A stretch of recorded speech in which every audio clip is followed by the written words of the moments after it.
La réalité des faits est étrangère à la réalité des êtres. Chaque être affectionne son mirage dans sa course en solitaire. Chaque être sculpte le monde au rythme de ses émotions, passions et souffrances. Chacun tente de composer sa vision pour rester debout sur le chemin dit de la sagesse. Et si la sagesse était d'ouvrir réellement les yeux et de voir l'insupportable réalité du monde, d'en prendre toute la mesure, de l'absorber tout entière pour ce qu'elle est, de soulever le voile trouble qui nous protège et de se laisser noyer dans la prise de conscience si douloureuse qu'elle nous mènerait à la folie. Ce troupeau d'aveugles volontaires n'est-il pas plus fou que cet être mis à part qu'on accuse d'être trop proche de la souffrance du monde agonisant sous nos yeux fermés? Un jour, elle avait oublié de fermer les yeux comme nous tous, et la réalité était venue l'asperger comme une marée noire, polluant chaque souffle de vie en elle. Ce jour-là, elle n'avait eu qu'un seul choix, mourir ou s'ouvrir à un autre monde. Elle embarqua sur le bateau des mirages, celui où tous les voyages sont permis et où aucune prison ne nous retient. Il forme des rondeaux qui ressemblent à des oui. Tout semble plus beau lorsque le marin est conquis. Mais ces voyages au paradis qu'elle affectionne dérangent le troupeau d'aveugles volontaires. Alors, tout est devenu blanc. Le lit, les murs, le plafond et les costumes des gens autour d'elle. On l'a déplacée dans une petite boîte sans couleur. Je m'appelle Chloé. Je tiens à mon nom. C'est tout ce qu'il me reste de mon identité. Rares sont les personnes en blanc qui le prononcent quand elles entrent dans la chambre. Je ne dis pas ma chambre, car tout est organisé pour qu'elle ne m'appartienne pas. On ne peut rien accrocher au mur. La porte s'ouvre au gré de la volonté des visiteurs et non de la mienne. Je ne peux rien posséder dans ce lieu, même pas mon propre corps que je lave et habille aux heures imposées, sans aucune intimité. D'ailleurs, je me suis détachée de ce corps, de ma pudeur. Je ne vis plus que dans ma tête, seul endroit où je peux contrôler les choses, ou au moins essayer. Alors, si vous prononcez mon prénom, je vous serai indéfiniment reconnaissante, car vous m'aurez offert une seconde d'existence dans ce puits du néant où je m'enfonce. Parfois, la douce infirmière blonde du lundi chuchote « Bonjour Chloé », et sa voix résonne en moi comme une caresse, une vague de tendresse que je me répète en boucle, en balançant mon corps pour accompagner cette mélodie magique. Je suis née un 2 février, il y a 20 ans aujourd'hui. C'est mon anniversaire, mais personne ne me l'a souhaité. Alors pour moins souffrir, je fais semblant de ne pas m'en souvenir moi-même. Je me mens à moi-même, c'est le seul pouvoir qu'il me reste. J'ai gâché toutes les autres chances. Autrefois, j'ai vu un film qui s'appelait « Un jour sans fin ». Ce jour était le 2 février, jour de la Chandeleur, où l'on fête la marmotte en Amérique du Nord. Selon la tradition, ce jour-là, on doit observer l'entrée du terrier d'une marmotte. Si elle émerge et ne voit pas son ombre parce que le temps est nuageux, l'hiver finira bientôt. Par contre, si elle voit son ombre parce que le temps est lumineux et clair, elle sera effrayée et se réfugiera de nouveau dans son trou. Et l'hiver continuera pendant 6 semaines supplémentaires. Moi, je ne vois que des ombres au fond de mon terrier, et mon hiver n'en finit jamais. Dans ce film, l'acteur se réveille chaque matin à la même date, le 2 février. Il peut recommencer sa journée. Je suis née un 2 février, et on ne m'a jamais laissé recommencer ma journée. Ces 20 ans-là sont perdus, et j'ignore si je pourrais un jour me relever et attraper les années qu'il me reste au vol. J'aimerais tant qu'on m'offre une nouvelle vie ce 2 février.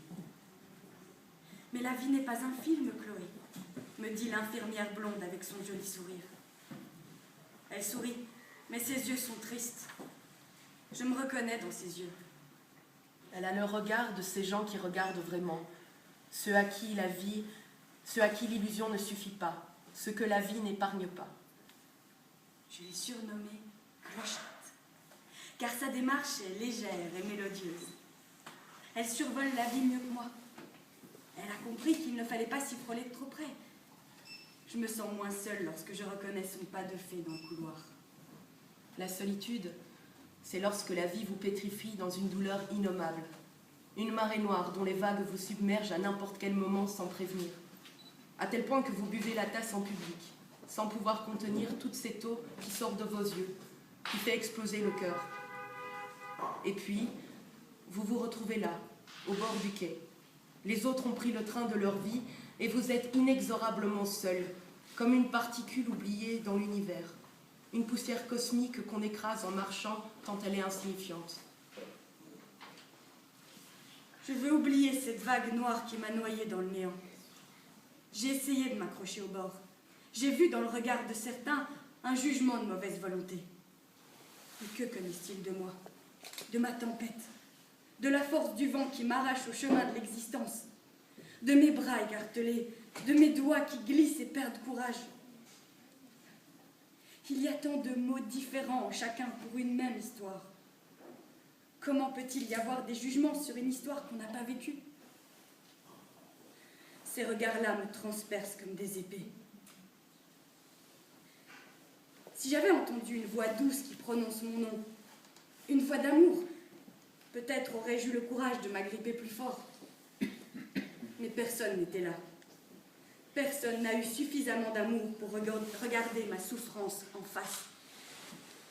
Ils se sont tous écartés de mon chemin, comme si je tenais dans mes bras une flamme qui pouvait à leur tour les brûler.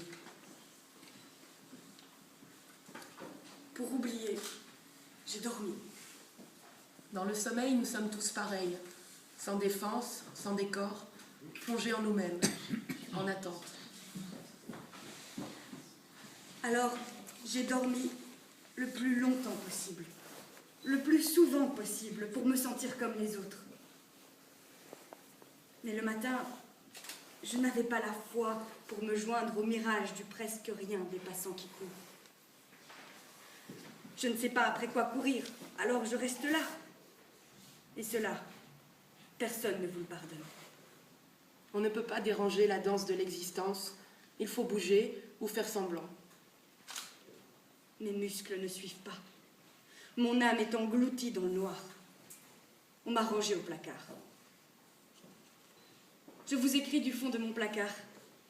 Ils disent que c'est une chambre, mais tout est fermé. Cela sent le désinfectant, le sol est froid, les barreaux du lit sont glacés, les draps sont raides. 4 mètres carrés d'inexistence.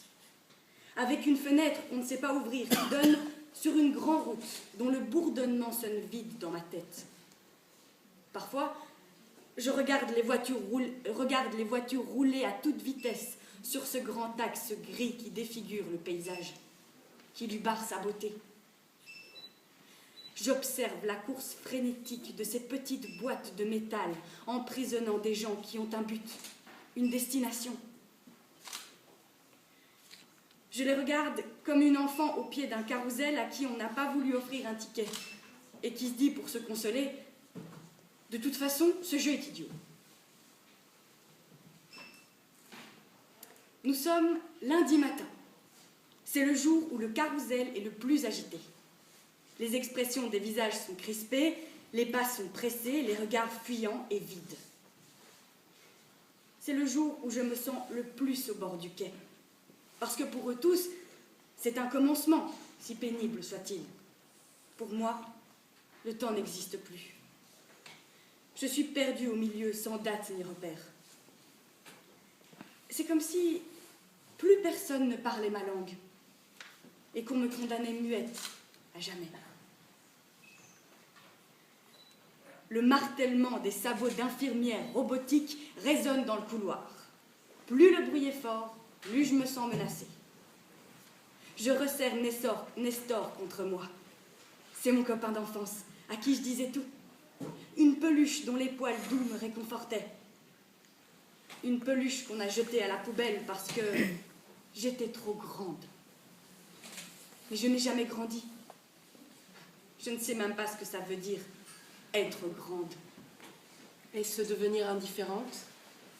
Entrer dans le bal des figurants, ne plus rire, ne plus jouer, ne plus vivre, ne plus rêver, cacher ses émotions, sa peur du vide, sa peur de mourir. Si c'est cela, être grande, effectivement, je n'y suis pas arrivée. Nestor m'a été enlevé alors que moi, je ne voulais pas le quitter. Ce n'est pas grave.